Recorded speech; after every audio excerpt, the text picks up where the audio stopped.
Bien, entonces ya vimos que esta forma, cuando le pasamos la callback a setStage, esta versión es asíncrona. Le dice a React que queremos actualizar el estado y le da un callback para hacerlo. React ejecutará esta función callback en algún momento en el futuro. Cuando el callback se haya ejecutado, nuestro método render será llamado de nuevo. En este método render, thisState, como lo vemos aquí, thisState, tendrá los valores que actualizamos en el callback, es decir, lo que hayamos puesto aquí.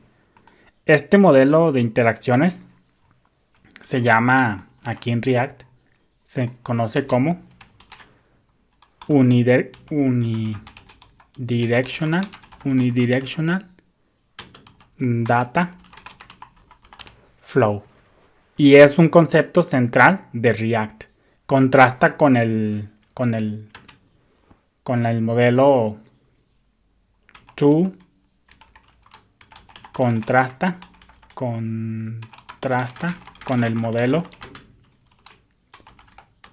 two-way, lo puedes investigar en internet, two-way binding, conocido en otros frameworks, por ejemplo creo que lo usa Angular me parece. Entonces es probablemente el concepto más extraño aquí en React, esto de unidirectional data flow, flujo de datos unidireccional en español, es probablemente el concepto más extraño de React y desanima bastante a los recién llegados. Dicho esto, es más explícito y facilita el razonamiento sobre el data flow, sobre el flujo de datos en aplicaciones complejas, porque la magia del framework de React se reduce al mínimo. Entonces muchos ven esto como que muy desanimado. Ya después lo vamos a ir viendo, porque creo que en Angular sí puedes interactuar de diferentes maneras, no solamente en una sola dirección, sino en dos direcciones. Pero aquí en React no, aquí utilizan solamente el flujo de datos unidireccional, que ya lo vamos a ir viendo conforme avancemos en el curso. Entonces, esto es lo que tenemos ya con nuestro componente React. Y fíjate cómo ahora yo le digo aquí que nuestros componentes ahora sí que ya tienen vida propia, porque ya por ellos mismos pueden tener sus valores y ya no necesitan de props. Aquí por eso yo te digo que pues yo le digo así, que son como que tienen vida propia. Y esto pues tiene sentido porque acuérdate que cuando se utiliza JavaScript del lado del cliente, ejecutándose en un navegador, como en nuestro caso, lo más normal es interactuar. Ahora sí que nuestros programas van a ser basados en eventos, es decir, conforme se den clics, conforme se pasa el mouse por encima de los componentes, etc. Entonces esto de que el estado se manipule a través de eventos tiene sentido porque pues los programas de JavaScript del lado del cliente, como es nuestro caso, pues casi siempre se ejecutan basados en eventos. Es programación orientada a eventos. No se va a ejecutar algo hasta que ocurra un evento concreto. Entonces aquí, después de todo esto, yo quiero que veas tú todo esto que está pasando aquí.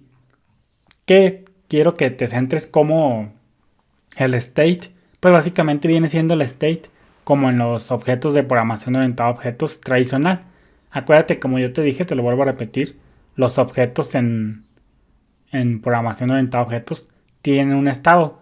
Y pues, entonces el estado pues es el conjunto de valores que tienen cada una de las propiedades de un objeto en un momento dado. Por ejemplo, cuando tú creas un objeto, por ejemplo persona, y le pones por ejemplo una propiedad que se llame nombre, pues le pones tú por ejemplo que se llame Daniel, y más adelante ya en tu código pues puede que le cambie el nombre a Pedro, a Juan, etcétera. Entonces tú puedes ver el estado aquí en React como propiedades o como los objetos en un lenguaje de programación tradicional.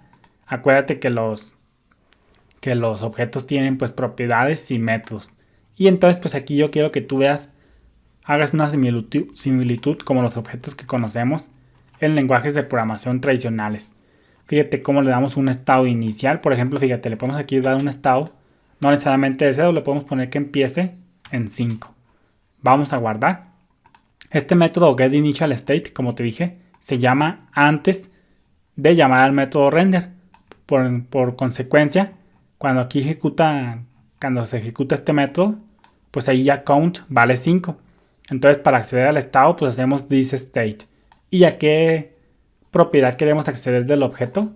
Pues en este caso count. Entonces aquí en el primer render count va a valer 5. Entonces vamos a guardar. Vamos a recargar a ver si es cierto. Efectivamente. Entonces aquí lo que está pasando, el flujo de ejecución es el siguiente. Viene, ejecuta este método y count vale 5. Entonces luego, primero ejecuta esto y luego se viene al método render. Y entonces le dice, dame del estado. Acuérdate que hacemos al estado en el método render con thisState. Tráeme del estado. En este caso pues sabemos que es un objeto, pues tráeme de la propiedad count a ver cuánto vale. Pues la primera vez en el primer render vale 5. Por consecuencia aquí thisState vale 5. Entonces le damos aquí aumenta el estado en 1. Pum. Lo que va a pasar detrás de las escenas es que manda a llamar a este método handleClick, porque acuérdate que el onClick está manejado por este método handleClick. Entonces viene aquí y le dice del estado anterior, ¿cuánto valía el estado anterior? 5. Acuérdate, en el primer render valía 5. Entonces del estado anterior, incrementame el 1. 5 más 1, pues da 6. Entonces en cuanto ejecuta setState, este método, como te dije, el método setState, inmediatamente manda a llamar al método render. Entonces aquí thisState.count valía 5 más 1, pues ya vale 6. Por consecuencia aquí se imprime un 6. Vamos a hacer un console log para ver para que veas cómo se están ejecutando los métodos. Render. Vamos a ponerle aquí un log que diga handleClick. HandleClick para que veas cómo es el flujo de ejecución. El orden de llamada, básicamente. Vamos a poner aquí un log. Esto sirve mucho cuando estás aprendiendo React. Poner console logs para que veas en qué orden se ejecutan los métodos. Entonces vamos a guardar. Vamos a recargar. Y como te decía, getInitialState se ejecuta primero. Luego viene el método render. Y aquí, en la primera llamada, vale 5. Entonces ya como vimos se ejecuta el método render. Primero se ejecuta getInitialState y luego el render. Y tiene sentido porque en el método render vamos a acceder al estado y a las props actuales. Entonces aquí dice thisSetState y ya hace el count.